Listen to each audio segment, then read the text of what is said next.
بسم اللہ الرحمن الرحیم. ناظرین، ہٹ سٹوری کے ساتھ میں ہوں شمشاد مانگٹ. ناظرین، آپ دیکھ رہے ہیں کہ ملک ریاض صاحب جو بیریا ٹاؤن کے چیف ایگزیکٹو ہیں، اور انہوں نے پاکستان میں ایک نیا ٹرینڈ دیا ہاؤسنگ کا، اور پھر اس کو دیکھ کے کئی اور سوسائٹیاں آئیں، بلکہ ان کے سامنے ڈی ایچ اے کے علاوہ تو کوئی اور سوسائٹی ٹھہر ہی نہیں سکی.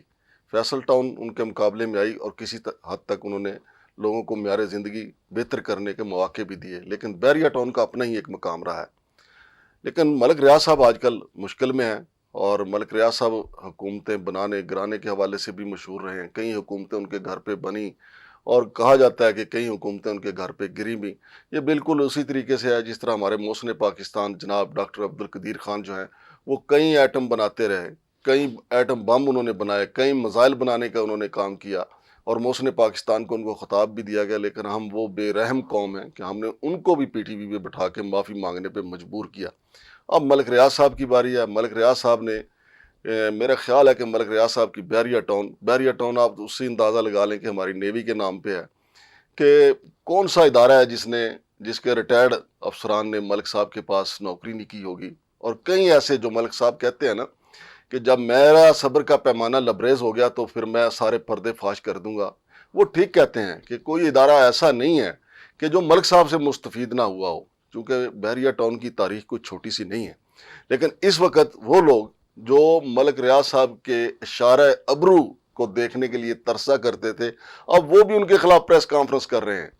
لیکن ہونا تو یہ چاہیے تھا کہ اگر آپ ملک ریاض صاحب کو انٹرپول کے ذریعے باہر سے لا رہے ہیں تو دبئی میں تو کالا دھن پاکستانیوں نے ایسے بیج رکھا ہے جیسے گوبھی بیجی ہوتی ہے. تو آپ سب کو کراس دا بورڈ آپ کرتے کہ سب کو لاتے یہاں پہ. لیکن ہم نے تو وہ مناظر بھی دیکھے ہیں کہ سپریم کورٹ نے خط لکھا کہ آصف علی زرداری کی جو سوئس اکاؤنٹ میں پڑے ہوئے پیسے ہیں وہ واپس لے کے آئیں. پھر وہ سپریم کورٹ میں تاریخیں پڑھتی رہیں، پھر آگے تو کوئی معاملہ نہیں ہوا. لیکن ملک ریاض صاحب چونکہ کاروباری شخصیت ہیں، ملک صاحب نے کاروبار کرنا ہے، اور ملک صاحب کے گرد انٹرپول کا گھیرا بھی تنگ کیا جا رہا ہے، اور ملک صاحب کہہ رہے ہیں کہ میرا صبر کا پیمانہ لبریز ہو رہا ہے. میرے ساتھ موجود ہیں اسٹوڈیو میں جناب جہانگیر مناز صاحب، سینئر صحافی ہیں. ان سے ہم اس پہ بات کریں گے کہ دبئی میں تو پاکستان کے جس نے یہاں سے پیسہ لوٹا ہے، فراڈیوں کی ایک بہت بڑی لین ہے. میں آپ کو بتا بھی دوں، اسی پروگرام میں بتاؤں گا کہ اور کتنی سوسائٹیاں جو دبئی میں پیسہ لے گئیں. لیکن ایف آئی اے نے نہ تو کسی کو ایئرپورٹ پہ روکا، نہ یہاں پہ کسی نے روکا.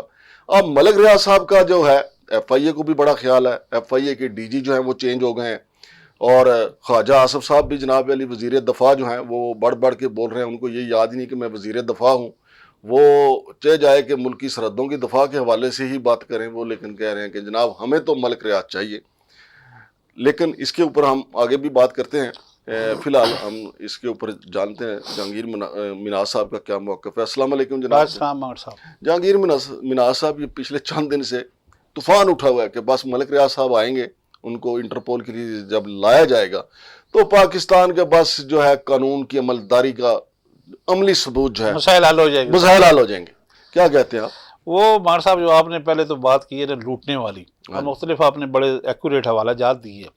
تو میں اکثر دوستوں کو کہتا ہوں کہ اس پاکستان کی مثال میں اس شعر جیسی ہے کہ دل کی بستی عجیب بستی ہے. دل کی بستی عجیب بستی ہے، جو بھی گزرا ہے اس نے لوٹا ہے. اس ملک کو سب نے لوٹا ہے، لیکن اللہ کا کرم بھی ہے کہ یہ ملک چل رہا ہے. لیکن ملک ریاض کا معاملہ تھوڑا سا ڈیفرنٹ ہے، کیونکہ باقی لوگوں نے سوسائٹیوں کے مالکان نے کرپشن کی، اومنی گروپ آیا، یہاں پہ سوئس بینک آئے، یہاں پہ نواز شریف کے بیٹے حسن نواز ان کی پراپرٹیاں آئیں، ٹھیک ہے، میاں منشا آیا، یہ لوگ آئے، بینک آپ کو پتہ ہے یہاں پہ بنے. ایسا بڑا سکنڈل پاکستان کی تاریخ میں آیا کہ کسی دنیا کسی افریقہ میں نہیں آ سکتا کہ آپ کے اکاؤنٹ میں کروڑوں روپے پڑے تھے. وہ سرسز کوآپریٹو بینک جو تھے، آپ صبح منیجر گئے اور پتہ چلا رات رات بینک ختم ہو گئی. اور وہ کچھ نہیں ہوا. لوگ کہتے ہیں اسٹیٹ بینک کے پاس اثاثے ہوتے ہیں، وہ کمپنسیشن کرتا ہے. لیکن ملک ریاض کا جو معاملہ ہے وہ تھوڑا سا ڈیفرنٹ اس لیے ہے کہ ملک صاحب کے جو بیانات ہیں نا، وہ کہتے ہیں نا زبان آپ کو جو ہے گھوڑے پہ بھی بٹھاتی ہے، گدھے پہ بھی بٹھاتی ہے. وہ ان کا جو ٹریک ریکارڈ ہے، وہ کہتے رہے ہیں پہلے جناب کہ لوگوں کہتے تھے کہ چائے آپ نے کسی کرنل صاحب کی پینی ہے، کس کے ہاتھ کی پینی ہے. پھر انہوں نے کہا میں فائل کو پہیے لگا دیتا ہوں. پھر انہوں نے کہا پاکستان میں کاروبار کرنا آسان بھی ہے مشکل بھی ہے، آپ دیتے جائیں تقسیم کرتے جائیں. اور ملک صاحب زیادہ آپ کو پتہ ہے زیادہ تر آپ کے دوست بھی ہیں، وہ کہ پنجابی بولتے ہیں، نہیں بڑے بھائی ہیں، بڑے بھائی آپ کا بڑا احترام کا رشتہ ہے. تو وہ یہ کہتے ہیں جی یہاں لگانے سے ملتا ہے، جس طرح وہ باقاعدہ پریکٹیکل. نہیں تو اگر سچ بولنا جرم ہے تو پھر یہی جرم ہے پاکستان میں ہے. لیکن دیکھیں ایک قانون ہوتا ہے، لولا لنگڑا موجود ہوتا ہے. آپ گزرتے مجھے رہتے ایک ہیں. بات بتائیں جہانگیر مناز صاحب، بحریہ ٹاؤن کے نام سے ایک سوسائٹی رجسٹرڈ ہوگی، ٹھیک ہے، پہلے تو اس کی ابتدائی غلط ہوگی. ادارے خاموش اب دیکھیں بیٹھے رہے. سیکورٹی کا ادارہ ہے آپ ایف کا. آئی اے 2 رضائیاں لے کے سوتا رہا، اور کتنے سال؟ 35 سال. کوئی شک نہیں، آپ کسی صحیح کو کہہ رہے پرواہ ہی نہیں یار. ہیں. میں بحریہ یہی ٹاؤن کہہ رہا ہوں کہ آپ صحیح کہہ رہے ہیں. وہ بحریہ کا سربراہ خود بھی جو ہے دنیا سے ان کی ریلت ہو گئی، چلے گئے، لیکن ایک ادارے کا نام یوز ہوا، وہ بھی سیکورٹی کے ادارے کا. وہ بھائی جان عسکری ادارے سے جو بندہ ریٹائر ہوا سیدھا بحریہ ٹاؤن کا ملازم وہ ہو گیا تو یار. چلو ان کی مجبوری تھی ملک صاحب کی، اور ان جرنیلوں کی بھی مجبوری تھی کہ نوکری ان کو اس سے اچھی پیکج مل ہی نہیں سکتا تھا، کہ جتنے پیکج ان کو حاضر ضرورت مل رہے تھے اس کے قریب لیکن ہر دور میں ایک آرمی چیف تو موجود تھا نا، وہ کہتا نا موجود تھا کہ بھائی آپ ادھر نوکری نہ کریں. اب آپ دیکھیں، آپ کی بات ٹھیک ہے، لیکن قانون جب ہمارے ملک میں قانون کی علمداری کی بات آتی ہے، آپ امپلیمنٹ کریں تو کریں، نہ کریں تو نہ کریں. ہاں جی، قانون ہے نا، قانون تو موجود ہے نا. ہاں جی. اب ملک ریاض صاحب کا جو معاملہ ہے، آپ کو پتہ ہے عمران خان کا دور تھا 2018 کا، تو ای سی ایل میں اس کا نام 2019 میں ڈال دیا گیا ملک ریاض کا، کیونکہ امنی گروپ اور آصف علی زرداری کی جو آپ نے حوالہ دیا سوئس بینک کا، اس وقت یہ تحقیقات ہو رہی تھی، اور بیچ میں یہ ملک ریاض کے پیسے نکل آئے. امنی گروپ جو کراچی کی کمپنی تھی، منی لانڈرنگ کی جب کا ایشو تھا، وہ منی ایکسچینجر ہے بہت بڑا کراچی کا. پھر یہ ہوا کہ جب یہ حسن نواز نے 9 ارب کی، آپ کو پتہ ہی ہے، میں اکثر کہتا ہوں جمادرو پالیٹیشین نون لیگ والے بڑے استاد ہیں، پہلے وہ ڈکا مارتے ہیں کہ جدھر سے ہمیں بات نہ جائے، کورٹ میں نہ جائے، آگے ریپوٹیشن نہ خراب ہو. وہ 9 ارب کی پراپرٹی جب انہوں نے ملک ریاض کو 18 ارب کی بیچی، اور وہ انویسٹیگیشن ہو رہی تھی، بیچ میں پھر 190 ملین پاؤنڈ نکل آیا ملک ریاض کا. اب منی لینڈنگ ہوتی رہی، ٹھیک ہے. پاکستان میں حوالہ ہنڈی کی بات کرتے ہیں نا، آپ یہ سارا کہتے ہیں، محسن نقوی صاحب اٹھ کے آتے ہیں، میں نے ریگولائز کر دیا ہے، جو ڈاکومنٹری یہاں پہ جو ہماری اکانومی نے ڈاکومنٹڈ کر دی ہے. ابھی بھی 80% کاروبار ہنڈی کا ہو رہا ہے. آپ کی کرکٹ میچ ہو رہا ہے دبئی میں، مجھے 6 بندوں نے بھی فون کیا کہ پیسے بھیجیں ہنڈی کے ذریعے. ہم نے جو بھارتی لوگ ہیں، شائقین ہیں، انہوں نے میچ دیکھنے، ان کو ٹکٹ چاہیے. یہ کام ہو رہا ہے، یہ کو نہیں پتا، ہمیں مجھے پتا ہے، آپ کو پتا ہے. ڈنکی کا اور ہنڈی کا کام نہیں رک سکتا. اور یہ آپ کی پٹی، آپ منڈی بہاؤدین کے جیلم سے شروع ہوتا ہے، اور یہ منڈی گجرات اس کی تو منڈی ہے، خاص منڈی ہے جو جہاں پہ یہ سٹاف ملتا ہے. مناز صاحب میں لیکن ملک ریاض کی بات ہو رہی تھی، یہ موضوع ہم ری ٹریک ہو جائے گی. آپ دیکھیں، وہ ایک نیب کی پریس ریلیز آئی جہاں سے کام شروع ہوا، ٹھیک ہے، اور اس کا اس نے ٹویٹ کر دیا. اب لوگ کہتے ہیں یہ کامران خان نے ٹویٹ لکھا ہے، ملک ریاض تو ٹویٹ نہیں لکھ سکتا، آپ کو پتہ ہی ہے. اس کی کتاب بھی ایک لکھی، جو جوید چودھری ہمارے دوست ہیں جرنلسٹ، انہوں نے خود لکھ دی. بعد میں کہتے ہیں ملک صاحب نے بڑی زبردست لکھی کتاب لکھی. اب یہ ٹویٹ کر دیا کامران خان کے بجائے جو کہا جا رہا ہے، ٹھیک ہے، میں اس پہ کوئی چھوٹی نہیں دے رہا، ٹھیک ہے، لیکن اب اس کے بدلے جو ملک صاحب کی جو کلپس چل رہے ہیں سوشل میڈیا پہ، آپ نے دیکھے ہوں گے کہ میں دیکھتا ہوں کون کرتا ہے، یہ پاکستان میں کاروبار آسان نہیں ہے. پھر انہوں نے ابھی انہوں نے کوئی پریس کانفرنس کی بھی نہیں ہے، جو کریں گے وہ آپ کو پتا ہے انٹرنیشنل نیشنل میڈیا دکھائے گا. لیکن آپ یہ پریس ریلیز کی جو بات کر رہے ہیں، آپ کو پتا ہے نیشنل پریس کلب میں کل ایک پریس کانفرنس کی ہے، جو AAA پروجیکٹ تھا بحریہ ٹاؤن کے اندر، کرنل شہزاد کیانی اور فواد بشیر شیخ کا، جو اربوں روپے لے کے بھاگ گئے اور یہاں دناتے پھر رہے ہیں. چند FIR آپ مجھے یہ دیکھیں کہ قانون جب جلدی اس کو ہوتی ہے نا، کچھ چرس پی کے سو جاتا ہے. آپ شہزاد کیانی کو نہیں پکڑتے، فواد بشیر کو ایک پرچے میں تھانہ شالیمار نے پکڑا، اور اسی میں وہ پرچے دے کے پیسے دے کے بیل کروا، اور اس میں بھی ہمارے کئی عسکری جو ہے وہ سینئر لوگ جو ہیں وہ لوٹے گئے. آپ کیوں نہیں قانون کی عملداری کرتے؟ ادارے کیوں سوئے رہتے ہیں؟ یہ بات آپ کی صحیح ہے، میں 100% آپ سے اتفاق کرتا ہوں کہ یہاں پہ ادارے جو ہیں وہ جب اٹھتے ہیں، انہوں نے ستو پی ہوتا ہے، جب ان کو پیچھے سے کوئی فون آتا ہے پنڈی سے، تو وہ تھوڑی بہت ہی کارروائی ڈال دیتے ہیں، پھر وہ ایز اٹ از پوزیشن آ جاتی ہے. لیکن اب اس میں دیکھیں کہ یہ ہونا تو یہ چاہیے تھا کہ وزارت داخلہ اس کی پریس کانفرنس کرتی ملک ریاض کی ایشو پہ، وزیر داخلہ اس پہ بیان دیتا، جس کے انڈر پولیس ہے، سیکورٹی ہے، FIA ہے. اگر ہمارا باب آدم ہی ارادہ ہے اس ملک کا. اب دیکھیں پیکا آرڈیننس آیا جو انفارمیشن منسٹری کا کام ہے، وہ محسن نقوی کر رہا ہے، اور جو محسن نقوی کا کام ہے داخلہ کا ملک ریاض کو پکڑنا، وہ خواجہ آصف ڈیفنس کر رہا ہے.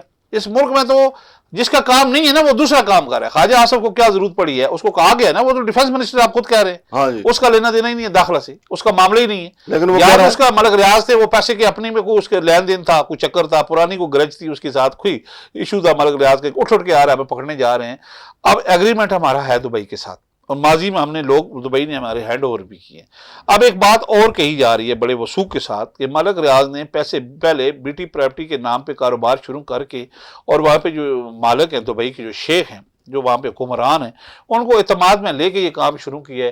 کہ ظاہر ان کی چھوٹی، وہ تو ہمارے بھی گرنٹر ہیں پیسوں میں IMF میں، آپ کو پتہ ہی ہے. وہ اور سعودی عرب نہ ہو تو امریکہ ہمارے ڈیٹ تو آتے ہی نہیں ہے، وہ تو آتے ہی ہوا ہے گلف کے ذریعے. جہانگیر مناز صاحب، میں یہ کہتا ہوں کہ اگر یہ ہمارے ادارے یہ کام کر رہے ہیں کہ جی ملک ریاض کو لے کے آنا ہے، میں کہتا ہوں کہ یہ اپنی کتاب کھول لیں، ریکارڈ دیکھ لیں کہ دبئی میں کس کس نے انویسٹمنٹ کی ہے. دو میں آپ کو بتاتا ہوں. مویدہ سٹی والوں نے یہاں سے 4-5 ارب روپے اکٹھا کیا, وہ بھی لے گئے واپس, وہ وہاں دبئی میں انویسٹمنٹ کر دی, اور یہاں مویدہ کی جتنی زمین تھی نا وہ بلیو ورڈ سٹی کو بیچ دی انہوں نے. ٹھیک ہے. پھر سلور سٹی والے یہاں لوگوں کا پیسہ اکٹھا کیا, عثمان انہوں نے بہت وہ پیسے وہاں پہ لے گئے. گراؤنڈ پہ ہے ہی نہیں کچھ, ایک مسجد اور گیٹ ہے. خدا کی قسم یہ ڈھکن اٹھائیں گے نا تو ہمارے ادارے حیران رہ جائیں گے, یار یہاں اتنا بڑا چور بیٹھا ہوا ہے. لیکن مسئلہ یہ ہے کہ ہم دیکھیں نا, ہم نے کہہ دیا کہ جی جناب ڈاکٹر قدیر خان صاحب آپ کو ٹی وی پہ آنا پڑے گا. کیوں کہ جی آپ, حالانکہ وہ تو مسلم پاکستان تھا, آپ کو یہ تسلیم کرنا پڑے گا کہ جناب علی ہمارے جو کہاں سے آیا, کیسے جاتا رہا. حالانکہ یار کمال کر دیں, ہم دنیا کی نمبر 1 انٹیلیجنس ایجنسی ہماری ہے, یہ کیسے ہو سکتا ہے کہ ڈاکٹر عبد القدیر خان اکیلے کرتے تھے. وہ آخری دم تک وہ اپنا غم یہ دل میں لے کے گئے ہیں کہ جناب مشرف نے میری رسوائی کی. اب دیکھیں یہ جو ہمارے ملک ریاض صاحب ہیں, انہوں نے تھوڑے فلاحی کام کیے ہیں. اس وقت تو یہ سارے تالیاں بجاتے ہیں. پہلے تو وہ ادارہ بھی اس میں آتا ہے نا جس نے اپنا نام بیچا ہے, جس نے اپنا نام بیچا ہے. برے کو نہ پکڑے, برے کی ماں کو پکڑے. ایڈمرل منصور الحق ساتھ نہیں تھے, ہاں وہ ساتھ تھا, اس کی اور ان کو سزا امریکہ میں ہوئی تھی. پھر یہاں پہ آ کے انہوں نے اپنی سزا معاف کروائی. تو آپ کہتے ہیں کہ نہیں, ہم نے ایک تربوزے کو پکڑنا ہے, دوسرے تربوزے کو نہیں چھیڑنا. آپ پورے ملک کو یہ سوسائٹی مافیا جو ہے نا لوٹ کے یہاں سے لے جا رہا ہے. آپ کہہ رہے ہیں کہ جی ملک ریاض صاحب تو بارسلونا بھی جا رہے ہیں, ملک ریاض صاحب وہاں بھی پیسے لے جا رہے ہیں. یار باقی اللہ کی قسم یہاں ایکسائز افسر کو میں جانتا ہوں, اتنی کرپشن ہوئی ہے کہ وہ بارسلونا میں 2 گھر خریدتا پھر تھا. سی ڈی اے کے کلرک لے سکتے ہیں, پولی کلینک کے ڈسپینسر لے سکتے ہیں. میں کہہ رہا ہوں اس ملک میں تو کرپشن کی تو آپ بات ہی نہ کریں نا. جہانگیر مناز صاحب, میرا نقطہ یہ ہے کہ ملک ریاض صاحب کو آپ نے لانا ہے تو پھر سب کو لائیں, اور جنہوں نے امریکہ میں پراپرٹیاں خریدی ہیں نا ان کا بھی صاحب اللہ کی قسم بڑے بڑے معتبر لوگ ہیں. برطانیہ کینیڈا کی پراپرٹی بھی ضبط ہو رہی ہے, اس میں ہمارے کئی دوست ہیں جو ہمارے سیکورٹی اداروں سے ریٹائر ہیں, وہ پراپرٹی بھی ضبط ہو رہی ہے. وہ ٹرمپ کہہ رہا ہے یہ میری سرزمین ہے. آپ دیکھیں نا, لیکن وہ تو ٹرمپ دیکھ رہا ہے نا سب کو ایک نظر سے. میں کہہ رہا ہوں ہمارے ادارے سب کو ایک نظر سے. ہاں یہ بات آپ کی ٹھیک ہے, میرٹ پہ ہونا چاہیے, میرٹ پہ ہونا چاہیے. ایک بندے کو نشانہ نہ بنائیں آپ, ایک بندے کو نشانہ بنائیں گے, ملک ریاض یہاں سے ہیرو بن کے نکلے گا. اب دیکھیں نا یہ جو کہ بیریا ٹاؤن کو ضبط کرنا ہے, یار بیریا ٹاؤن پہ ملک ریاض نے, اس میں کوئی شک نہیں ہے. آج پروجیکٹ دیا ہے اس نے ہاؤسنگ کا, سٹینڈرڈ دیا ہے لیونگ کا, رہنے کا. اس سے پہلے لوگوں کو لینٹر ڈالنے کا نہیں پتا تھا. وہ ہمارے گاؤں میں جیسے ہم لڑکیوں کو مکان بناتے تھے اس طرح, ایک اور باتھ روم ادھر ہے اور ایک بیٹھک ادھر ہے. اس نے ایک کنسیپٹ تو دیا, یہ تو میں آپ سے ایگری کرتا ہوں. تو پھر F I A colonel Shahzad Kiani کو کیوں نہیں پکڑتا, فواد بشیر شیخ کو کیوں نہیں پکڑتا؟ ایف آئی اے تو ڈنگی والوں کو نہیں پکڑ پا رہا, ان کا اپنا ڈی جی چلا گیا. آج یہ کہہ رہے ہیں کہ جو آئی اسلام جو پنجاب ہے وہ بڑا خوش آمدی, آپ کو پتا ہے نا مریم نوازی کرتا ہے, وہ سنے اس کو لگا رہے ہیں ڈی جی. وہ اپنی لابنگ کر رہے ہیں جو ڈاکٹر عثمان ہے, وہ ڈی جی ایف آئی اے کا نیا وہ امیدوار ہے. وہ تنگ آ گیا نا آئی جی پنجاب رہ رہے کہ وہ ایک جیسے چہرے خوش آمد کر کے بھی تنگ آ گئے. ہاں جی. تو ناظرین یہ تھا ہمارا آج کی ہٹ سٹوری, اور میں پھر جناب آرمی چیف سے بھی گزارش کروں گا اور باقی اداروں سے بھی کہ اگر آپ نے دبئی والا یہ کھاتہ کھولنا ہے تو پھر کراس دا بورڈ کھولیں, پھر دیکھیں کہ کس کس نے وہاں پہ انویسٹمنٹ کی ہے. پھر تھوڑا سا آگے چلے جائیں, انگلینڈ کی پراپرٹیاں دیکھ لیں, پھر تھوڑا سا اور آگے چلیں, سوئٹزرلینڈ کے اکاؤنٹ بھی کھول لیں, پھر بارسلونا بھی پہنچ جائیں, وہاں دیکھیں کس کس کی پراپرٹیاں. پوری دنیا پھرنی چاہیے ہمیں کہ پاکستان کا لوٹا گیا پیسہ کہاں کہاں گیا. اگر صرف ملک ریاض کو ٹارگٹ کرنا ہے اور وہ بھی ایک پریس کانفرنس کے لیے, پھر جیسا کہ وہ کہتے ہیں کہ اغوا برائے بیان والی بات ہے, یہ تو بڑی زیادتی ہوگی. شمشاد مانگٹ اور جہانگیر منہاس کو اجازت دیجیے. اللہ حافظ.